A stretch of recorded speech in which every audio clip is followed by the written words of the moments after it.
Hello, everyone. Welcome to Wisdom Seeker Live podcast. Glad to have you with us today. And as you join, hope that you will share where you're joining from. And as always, look forward to you sharing your thoughts and questions in the comments area and engage as part of the conversation.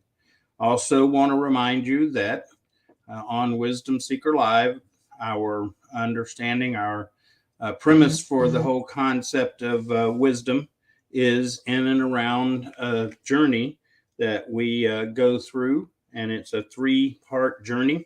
Starts with knowledge, and it's some knowledge is information we pick up along the way, either unintentionally or intentionally, and is helpful to have. And then the second step in that process is to grow in understanding. Understanding, of course, is based in experience. It's where we begin to take facts and figures and knowledge and begin to look at it in light of the world around us, what's going on in our lives, work, things like that. And we begin to use that knowledge to make choices and move forward. Key to this journey, though, is the third step in the process, and that's to when we step from knowledge and understanding into wisdom. And the big difference with wisdom is that we begin to see life from a much bigger perspective outside of ourselves and begin to consider the effects of our choices in regards to the world around us, to the people around us, and that it's more than just about affecting us and what goes on in our lives. So that's the wisdom journey as we see it here on Wisdom Seeker Live, and genuinely hope that everyone will join us on this journey and be a wisdom seeker, because as we learn to seek wisdom, we have gained something much greater than anything else in terms of wealth or prestige or any of those things. So just encourage you to join us in that journey as we go forward. And I want to welcome a number of folks this morning. Rick, good to have you, and Dr. Jasmine. Rosemary, always good to see you. And Zaid, glad to have all of you here this morning. And Lydia, also glad to have you, Lydia. And as I was going through the weekend, kind of an irony there, huh? Good morning, Mary. Glad to have you with us. The irony was that I was thinking about the weekend on the weekend. And we have come to a place in our culture where many of us are living for the weekend. We're counting down the week until Friday at getting off work time, if you will. And what's really interesting is that we live so much for the weekend that we have a dislike of Monday mornings, or even even hate for Monday mornings, because we just the weekend is it. And good morning, welcome, Shona. Glad to have you. And so we live for the weekend, and it's been around a good while. My question for us, and something I think we do well to examine for ourselves, is that a wise way to live? Is it wise to always be looking to the weekend rather than living each day in a full manner? And that's where I want us to kind of explore today. And first of all, where do we get the whole concept of weekend versus weekdays? And culturally, and I don't know the total historical picture, but what I do know is that it's related to our work week, because most people still, or most cultures still, revolve around a work week. And then the weekend is our quote unquote time off. And so that's kind of the background of it. It seems to almost be work versus life in our approach. And we have talked about work-life balance, that better that we consider, rather than work-life balance, we consider work-life congruence, because part of the challenge we face in this whole conversation and consideration is that work is not life. And we have unfortunately allowed it to become life to us in a lot of ways, or at least such an important part that it stands alone from the rest of our life. And the reality is that if we are living in a healthy fashion and we're living in accordance with our design and our passion, our purpose, that work is a subset, and it's not the most important subset. It is something that we do. Most of us do of necessity. And so it's not to demean work by any means, because it's a part of our design is to be productive. But what we've allowed it to become is the center hub of what goes on with us. And that, I think, is unhealthy. And as a result, we are now looking to the weekends all the time. And that's to me, it's another symptom of a bigger issue, in that we are misaligned between our work and our rest of our life. And that's why I believe that we are so often looking to live for the weekend, because that's when we are able to do what we really want to do and desire to do. And I think there's a big disconnect there. And let's see, here Zaid makes a comment, says, yes, that's how it's exactly what's happening. We don't even enjoy the weekend as much because it flies by so fast. Like you said, we hate Mondays. And unfortunately, that's become the culture that many of us live in, the day to day. And is so just, it's concerning, because I don't think that's the way we are designed to function. And so we just really need to consider it. And the other thing is, I like to think practically, pragmatically. And one of the things that I think about is, if we are primarily focused on living, if you will, on the weekends, then how does that affect our prioritizing of the rest of our time? Weeks and weekdays and weekends and hours, and those are just human constructs that we've put together to be able to communicate and to be able to measure and so on, and that's fine. But at the end of the day, they are human constructs. And what we need to really consider is, what do we do about living in such a way that we're not looking at part of our time with disdain and with disappointment and so on.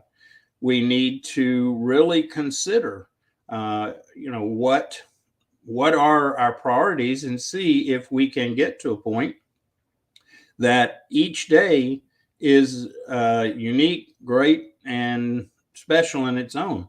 I'm kind of pragmatic, and I think, okay, well, we complain about Mondays and we hate Mondays. And if we kind of kill Mondays for ourselves, at least in our own minds and our thinking, we're killing about 14 or so 15% of the most precious thing that we have, and that is our time.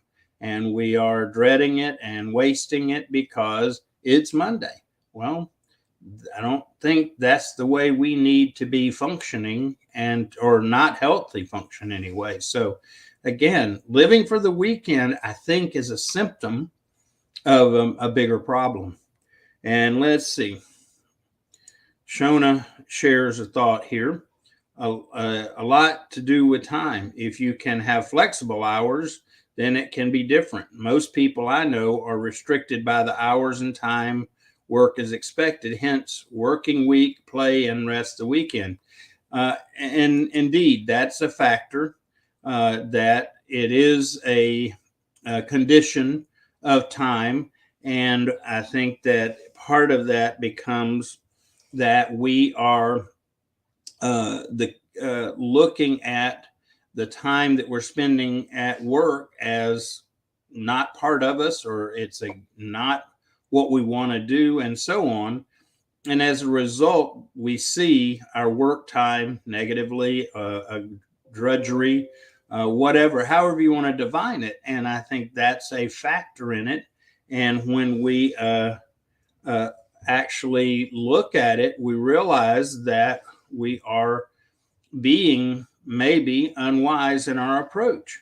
And so that's what made me start thinking about this, is that we just aren't looking at this in a perspective that is healthy. It's very common, though. It is what we live with. It's what drives so much of our culture today.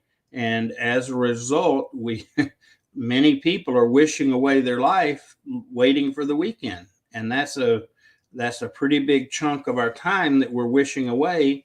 And we are living apparently uh, unhappily, or discontented, or whatever you want to call it, and something to really think on. Um, Rick asked a question, says, is this reflective of our not being happy at work? I really believe it is, Rick. And please understand, we aren't going to always be bubbly happy and all that. If that's what we're looking for, we're going to be real disappointed, because happy quite often is based in happenings, circumstances.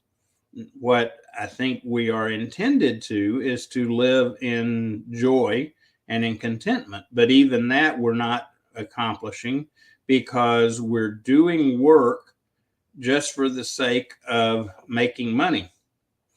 And again, I'm not talking about everybody's going to find a job that is like utopia and always wonderful and everything's perfect and we just run around being all giddy and all that. That's not what I'm talking about. I believe that part of our challenge is that we are not working in accordance with, and I apologize if this is something y'all hear me say a lot and maybe get weary of, is that we are not operating in our design, passion, and purpose as an individual.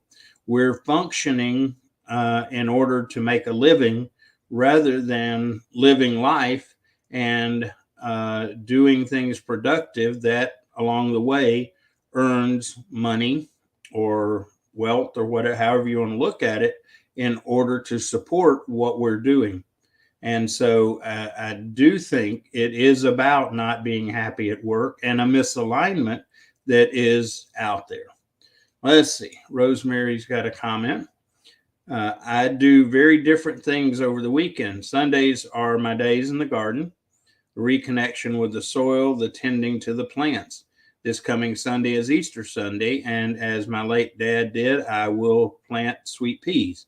Have no idea as to why he planted sweet peas on Easter.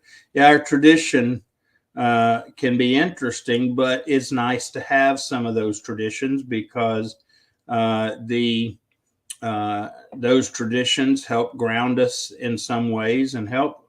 And let's see, Rosemary has a follow-on or addition to, she plants sweet peas on Easter, but I always helped him plant them, so I continue to follow the family tradition. And it is nice to have those traditions. And I think, I'm always looking at principles. Welcome, Riddy. If I mispronounce your name, please forgive me. And if you can help me, I'll try to pronounce it better. But the principles that we were designed with are not about one day's one day over another, one period over another, with one exception. And that is that we're designed by our Creator to need a day of rest. We need a period of rest on a regular basis. And that rest can take on different forms for different people. For example, sounds like planting in the garden for Rosemary could be a way of resting, because resting is not just inactivity. Resting is a part of restoring and regeneration. And the things that I do to restore and regenerate for some of you would be a huge disappointment, a huge negative, and so on. So I'm not talking about one activity versus another. I'm talking about a principle of taking time on a weekly basis to rest. Otherwise, the rest of the days of a week are about living what we are and who we are supposed to be. And I think that's where we have gone kind of awry in this whole process and in this thinking, and become unwise.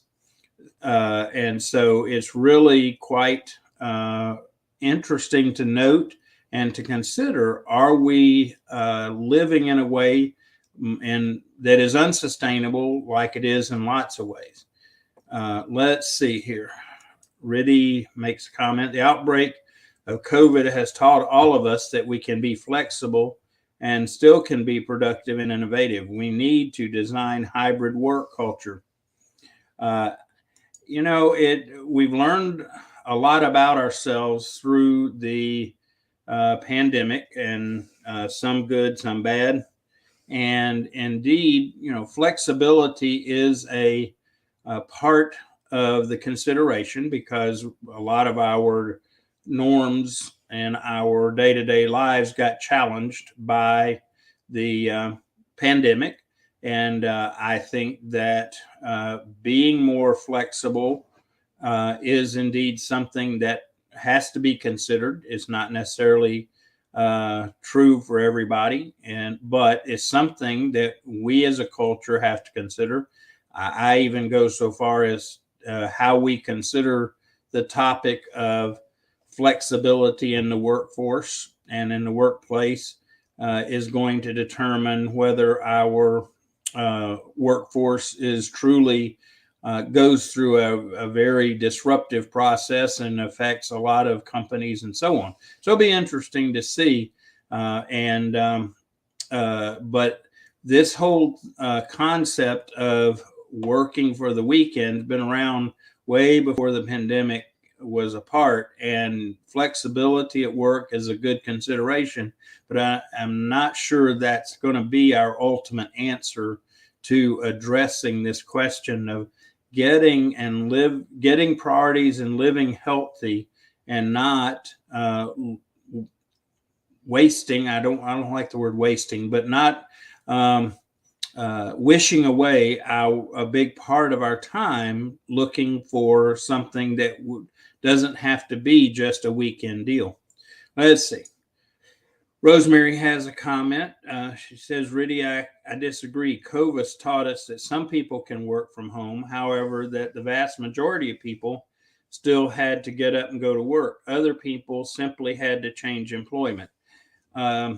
It's again, what we're learning out of the pandemic. Thank you, Rosemary, for the comment.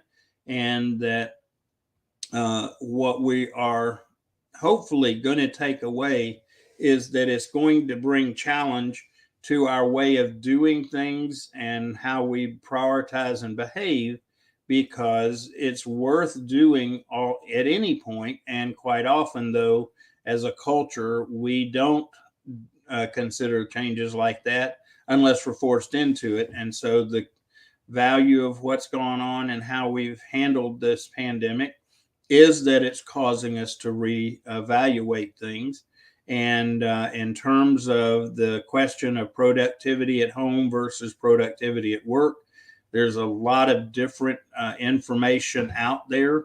I think the key takeaway, though, is that we have to consider both options. And I agree that with Rosemary, that some people will not fare well working in a remote environment and very unstructured environment. That's part of the reason that many people are not well suited to have their own business because they lack the structure and lack the direction that they need to be able to function. So yeah, it's just bringing a lot of consideration, which is a good thing given where we are in terms of life and priority. So Lydia has a comment. uh, Lydia embraced self-love in the natures and also family bonding time day trips. I assume that you're referencing the weekends there, Lydia, in terms of how you use them, because yes, that is very common that we set aside those times, especially for family and consideration of the those in our lives and focus on them, which is definitely something good, no doubt about it. And then Shona shares a comment. I have changed my week so I can volunteer one day in the week. It's honestly rewarding and good to give back. It's not rest, but improves and opens you to some amazing new people, can benefit your life in the long run. Yeah, it's again, the concept of rest is an interesting one. And just so you know, the concept of rest one day a week was actually established as a part of Judeo-Christian thinking, and so the principle there is that the rest, how we rest, what is rest to us, is not for that day somehow, but it's for us, and it's there for renewal and recharge. And so, yeah, each of us finding what that rest looks like is very important, not to necessarily be uh, a repeat of the same mistakes we make in other ways by letting everyone else prescribe what that is. Okay, Riddy makes a comment that Rosemary, let's adopt hybrid wherever possible, and rest, we can divide work into shifts. And again, I think that the key is that we are challenging the mold of a 5 day, 9 to 5 type work week. And I think that's a healthy thing to do. And I think it's something we need to consider.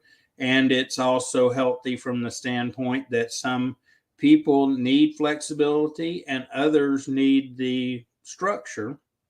And we don't need to be locked in to one or the other as the only way of going about it. Welcome, Lee. Welcome, Suzette. Glad to have you. And and looking at this question of living for the weekend, I think is part of a healthy consideration that we're giving to what we're doing. And I think it's a good time to revisit and consider how we prioritize. And the other part is that I hope that a byproduct of it is going to be a realignment with, so that we are functioning in our life with the priorities that we should have for our life, rather than prioritizing primarily based on earning a living, making money. Again, nothing wrong with making money, having a living. We're all supposed to be a productive. That is a part of our design, but it shouldn't be the point that we are wishing away our time because one is so much better than another in our minds. Zaid makes a comment. He says, in part, I think that the bombardment at work with more and more growth that we don't really feel it's aligned with our personal need or want, with lack of or acute lack of appreciation. So people drudge the place of work. Most of us are so stressed at our place of work that internally we wish we don't have to face it. In an hour or so, I'll go to work and I'll see many people with long, sad faces saying, "Oh, it's Monday again." Anxiety, unfortunately, that is a common place that we end up. And I believe it is, as you say, because our work has become a place of drudgery. And what I have learned over the years is that I don't see my work as my most important part of my life and my priority of time. My work is something that is actually part, if goes well, is aligned with my vision for my life. And as a result, I don't see work as work. I see work as part of my mission of who I am and what I need to do and how I need to go about it. And when we start getting aligned in that fashion, we then realize that if we are following our design, passion, and purpose through our vision, then each day has its own value. It'll have its own challenges. It will have its own ups and downs and so on, without a doubt. But at that point, we are more aligned with our design, passion, and purpose.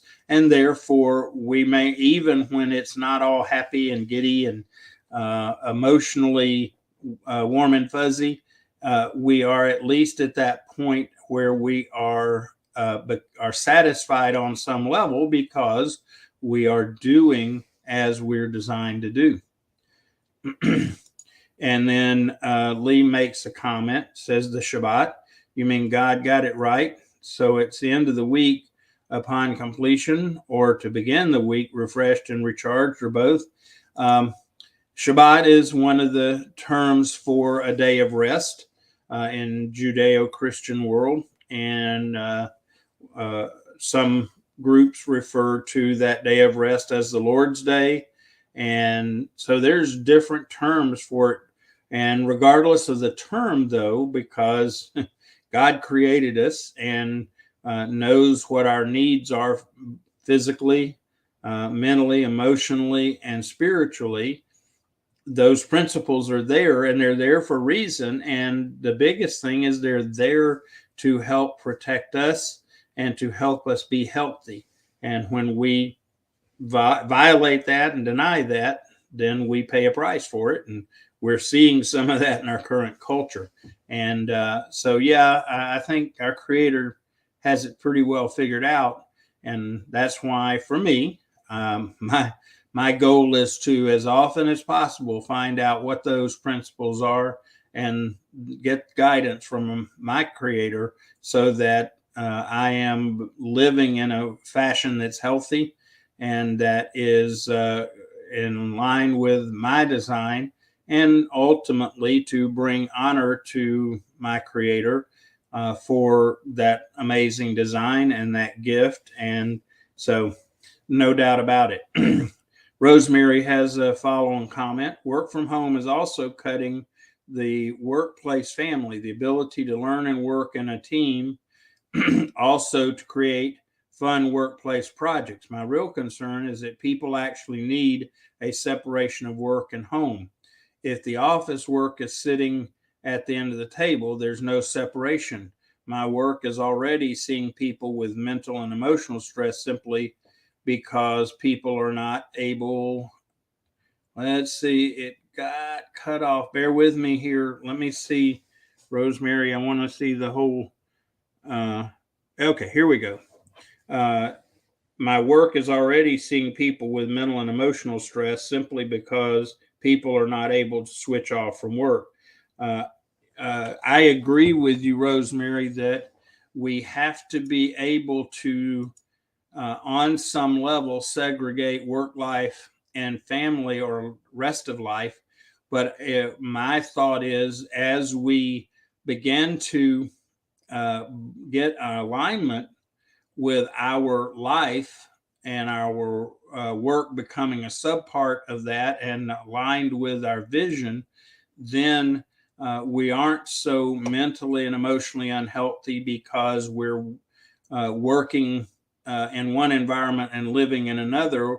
Whereas if we can learn to work in the environment of what our life is intended, that misalignment, that mental and emotional unhealthiness is not as big a deal. And I also agree with you that we have to be able to, in our work or in our life, is learn to be parts of teams and work together as part of a team. And the key is, if we do choose working from home or working remotely, that another principle is, if we do that and isolate ourselves, that is truly unhealthy as well. Even those of us that are introverted type people still need that interaction and still need to be able to function as part of a team, because at the end of the day, there is again, I go back to principles that are much greater than me. And but one of those principles is that at the end of the day, we're intended to function as a body of people, and that and everybody has to function together one way or another. And if that's not a priority, we are indeed missing a part of being healthy. And so I don't think that we have to have separate physical space in our work and in our life in order to disconnect from or segregate the two. I think it's necessary at times to be able to segregate the two, no doubt about it. But it doesn't require necessarily physical space to do so. But I will tell you, as someone that has now on my second business and having a home office, that one of the real challenges and cautions there is out there is not letting work consume everything to a point that you lose sight of the importance of your family and family only time and so on. And so it's all got to be balanced out well, and there has to be a congruence between what we do to work and how we live. The key to congruence, though, is if there's alignment. And I think that's where our bigger problem is, that we have lost sight of the alignment in our life with our Creator's design of us for a purpose and with a passion to do that. And when we start aligning not just our life, but our work in regards to that, then the whole dynamic changes. And from there, we manage or are mindful and must keep the principle of that one day of rest, that period of rest for ourselves. So it's a bit of a shift. And what's interesting is that the 5-day work week and 9 to 5 and all that is a fairly new construct in our history. You know, previously, the way we functioned primarily was based on the sun, movement of the sun, daylight, nighttime, and that we did not have a 5-day work week, 40 hours a week. We were about doing what it was needed to be productive to provide for our family in one form or another. And it varied, gardeners versus hunters versus different aspects. So this whole work schedule per se has been a fairly recent construct, and therefore it's not necessarily magical what we're doing, and it's good that we're challenging it. Hiram, welcome. Glad to have you here. And Richard, good to see you as well. Richard makes a comment. Good morning, everyone. Why can't we look toward a weekend as a type of goal? Try to achieve it in the best way you know how. If it all doesn't go as planned, try to figure out why, have a backup plan, and do better the next time. For some people, having a goal like that is helpful. See, that's another thing that we have done and that we are about, and it has value, but it's not the answer for everyone's question, and that is setting goals. Goals can be helpful, can be very valuable, but we should not become so constrained that everything has to be a goal. Using the weekend as a goal certainly could be beneficial to some people, and certainly something to think about. Rick shares, says, my new walk with God has allowed me to relax more. Rick, I understand. And that's part of what we're about in the principle of living and then having that day of rest. Is it's a time to reconnect, recharge, and have time in specific relationship with our Creator to renew and reconnect. And it helps us not just spiritually, but mentally, emotionally. And it's a design there for us. And so the idea of, well, we've got to be miserable for 40 hours a week or whatever our work time frame, but we have to do that in order to be able to have fun or relax or whatever. I think that's part of the problem where we have gotten unwise in the way we go about things. And Lydia makes a comment, absolutely agreed with rest for balanced life. Yes, that time of disconnect from stuff around us is such a key part. Back when I started the podcast over a year ago, January, and I still maintain this is something that I like to challenge with, is that on a routine basis, we need to be disconnecting from the noise around us. And then during that period of disconnect, we need to observe both outwardly and inwardly what's going on, not just what's going on in the big world, but what's going on in our world. And then from that observation, we should then purposely, conscientiously, intentionally seek wisdom in regards to what we observe. Because when we do that, we begin to keep a perspective on our life that is accurate and healthy and helps keep our life in perspective. Welcome, Shrenik. So glad to have you with us today. And so just right now, I think it's worthwhile challenging some of the constructs that we have built. And because, some people say, well, why should we challenge the constructs? Been working or been around for a long time and they're working. My question is, and when people don't want to change, is how is your current situation working? If it's working, you should be contented. You should have joy, fulfillment. And in one word way to describe it is we're designed to live abundantly. And please understand, people think abundance is money, wealth. That's not it at all. It's living abundant is being about who we are designed to be and doing what we're designed to do on a regular basis. That's abundance. That's when we find joy. It's when we find peace because we are aligned with who and what we're supposed to be. And I think that's where a lot of this is showing the symptoms of, is that we're not there. Let's see. Zaid says he figured it out because he got our original manual of design. He knows what we need and where we need it. Yes. If we have a question about most anything around us, we seek out guidance on it, right?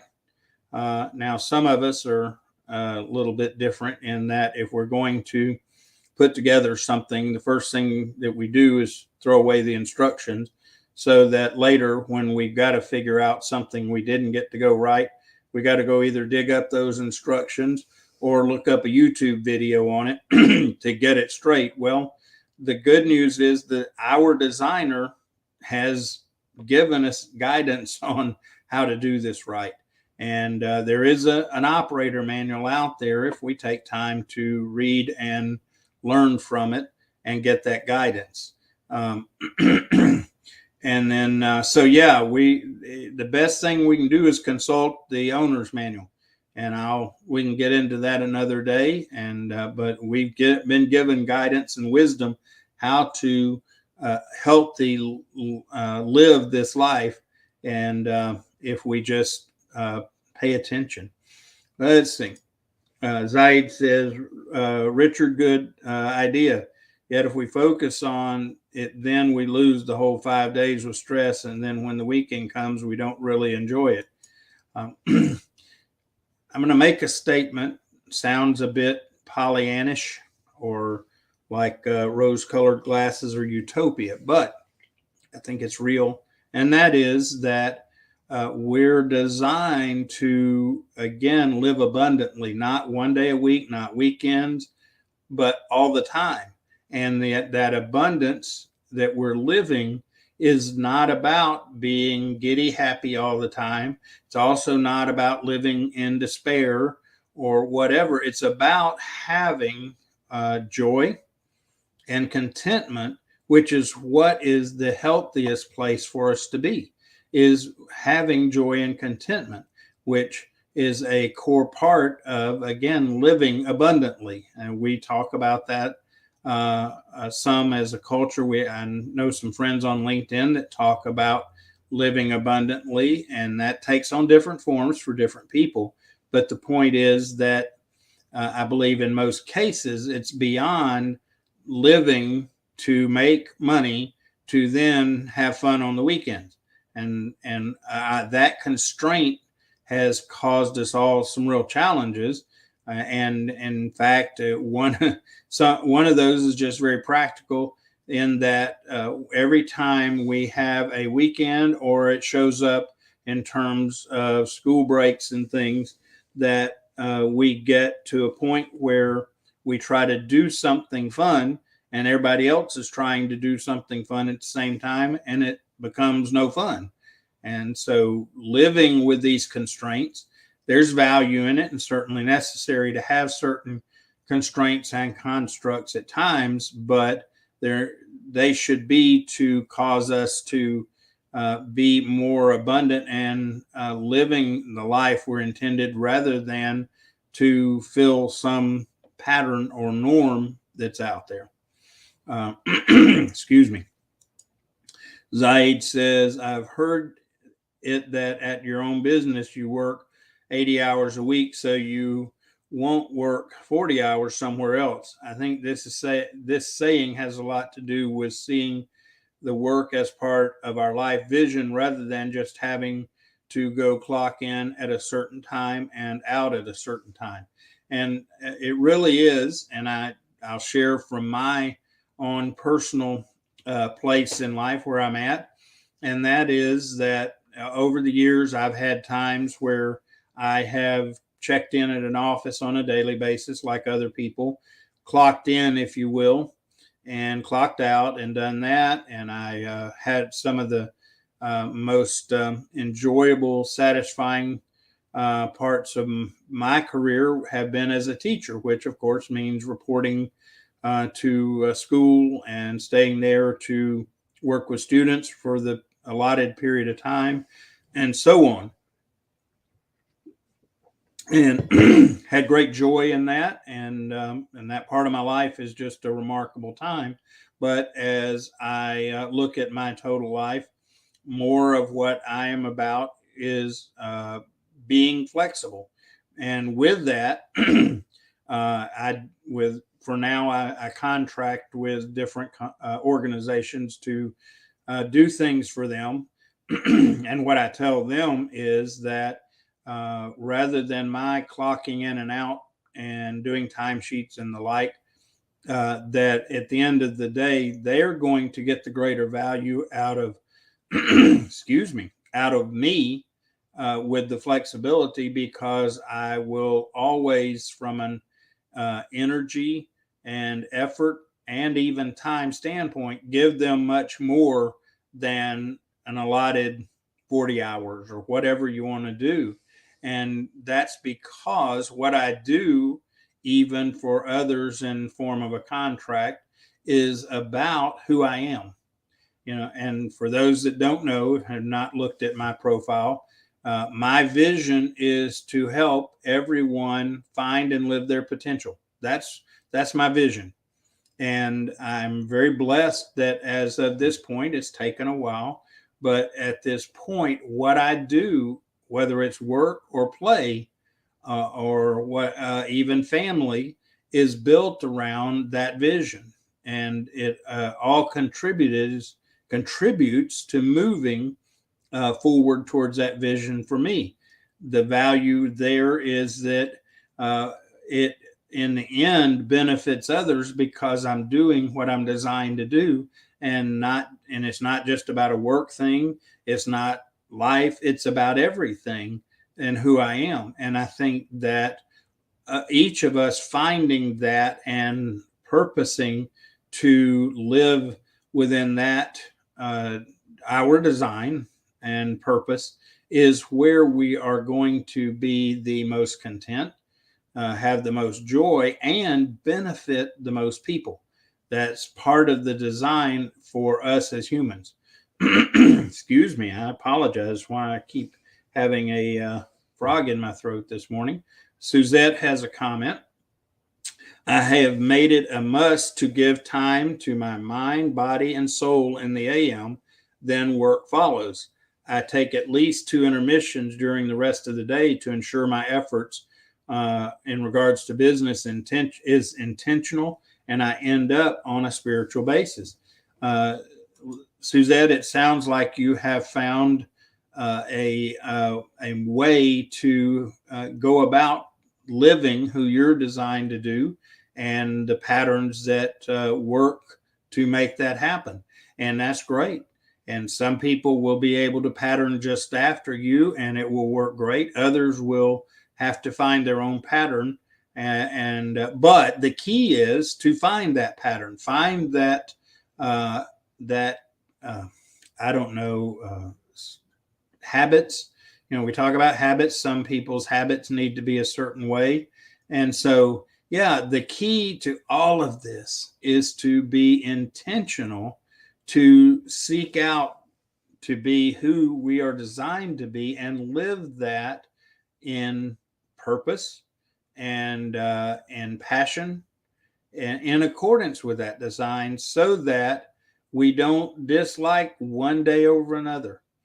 Our time is a precious gift, and to look at one set of time versus another set of time with disdain and with just drudgery, with dread, that's unfortunate, because at the end of the day, we are designed to live abundantly all the time.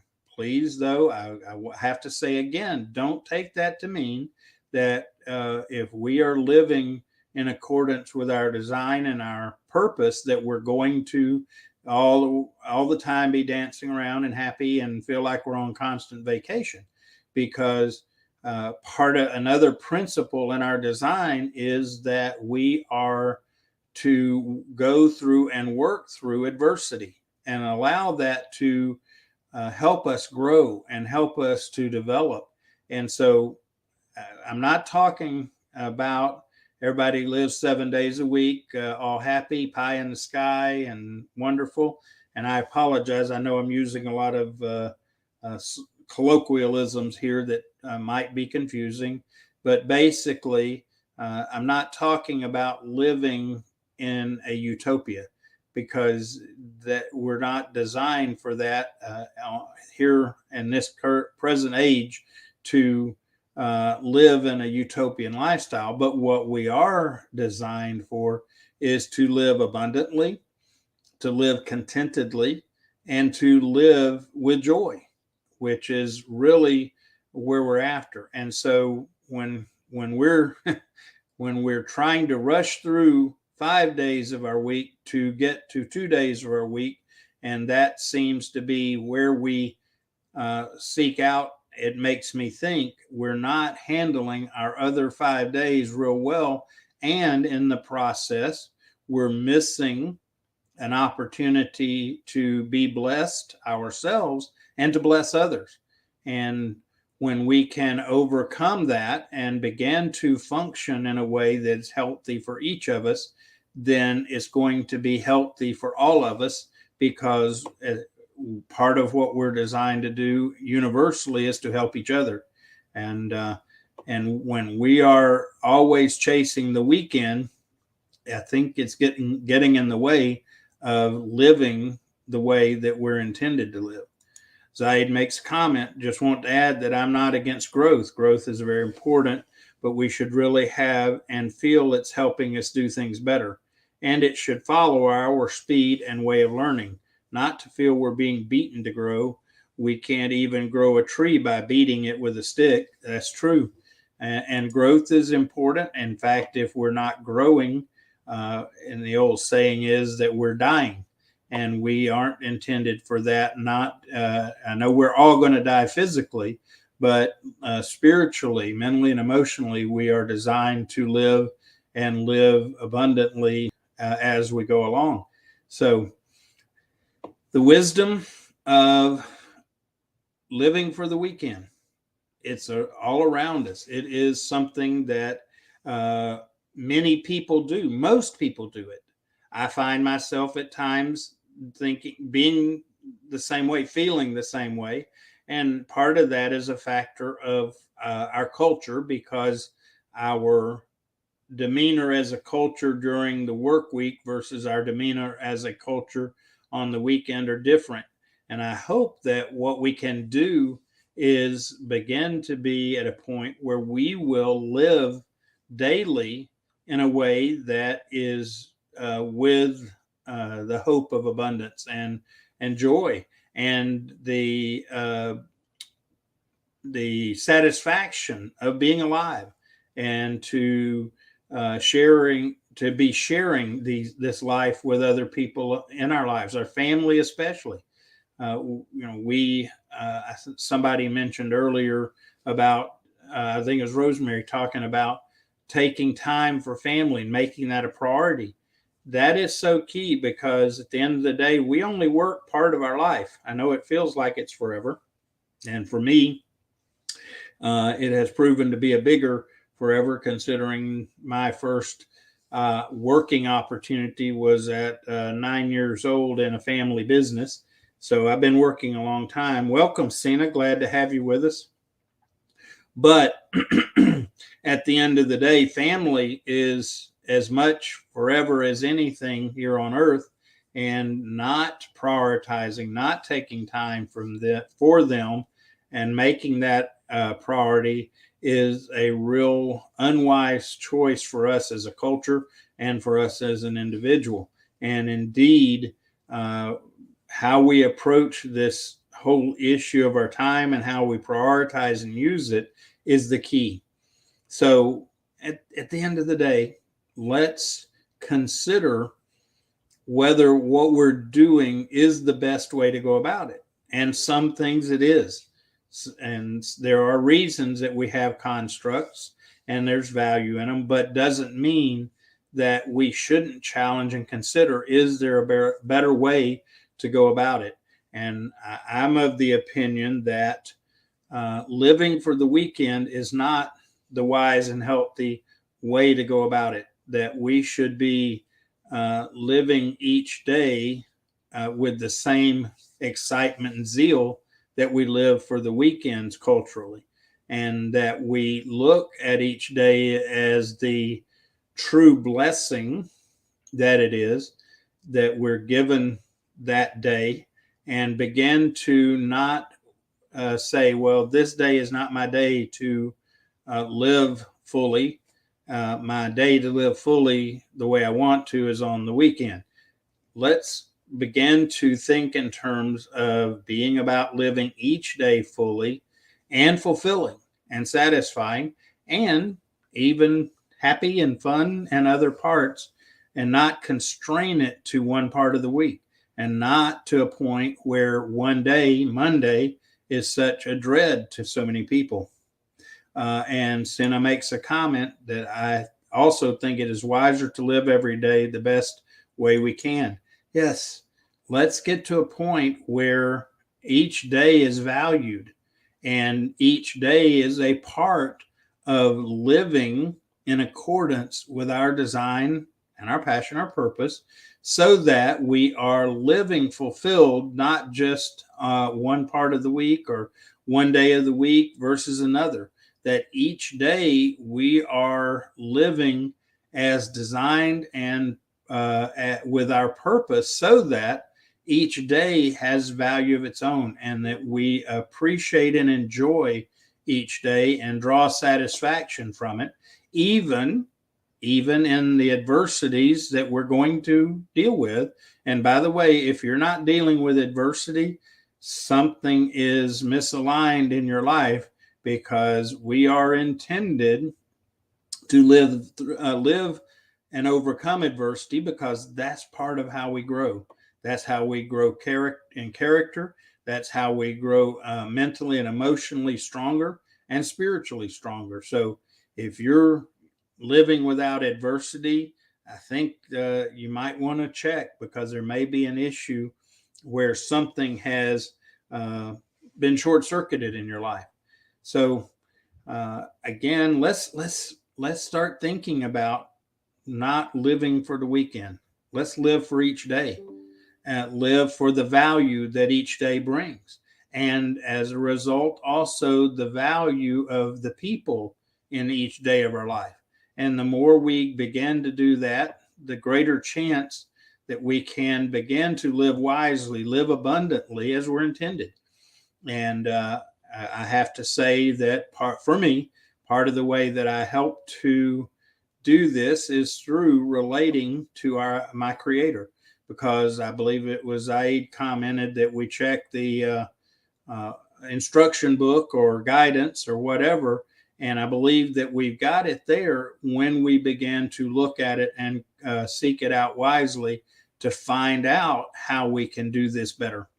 It's there, and there is those instructions. And by the way, there are people that are out here for that as well.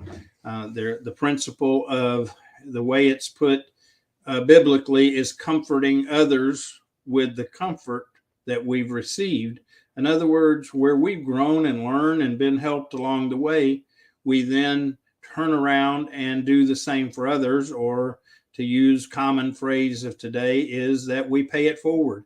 And those principles are very valuable. So I hope we can question, why are we living for the weekend? Should we be living for the weekend? And maybe the better alternative is living for each day, and doing so in a way that is aligned with what we are designed and intended to do. And as we begin to do that, we will be much healthier and be much more of a blessing and benefit to those around us, especially our families. And that way we are prepared to actually be able to help our families as well as us. So appreciate everyone sharing today and giving their thoughts, hanging in there for our time. Let's learn to live for each day. Let's learn to be satisfied, being fulfilled, living each day, not just living for the weekend. And by the way, part of that means we don't have to wait to the weekends to have joy, to have fun, to get to laugh. If we begin to walk wisely, we will be able to laugh and have joy more than not, and it won't necessarily have to be constrained just to weekends. So thank you, everyone. By the way, I'm going to be announcing a guest for down in 2 weeks. That's going to be very special, and be watching for that. We'll be back next Monday. As always, if you have a topic or thought that you would like us to gather around and seek wisdom about, please share it on the post here, or direct message me, or however. And I'm always open to those suggestions, as well as what I've feel led to do. So thank you, everyone.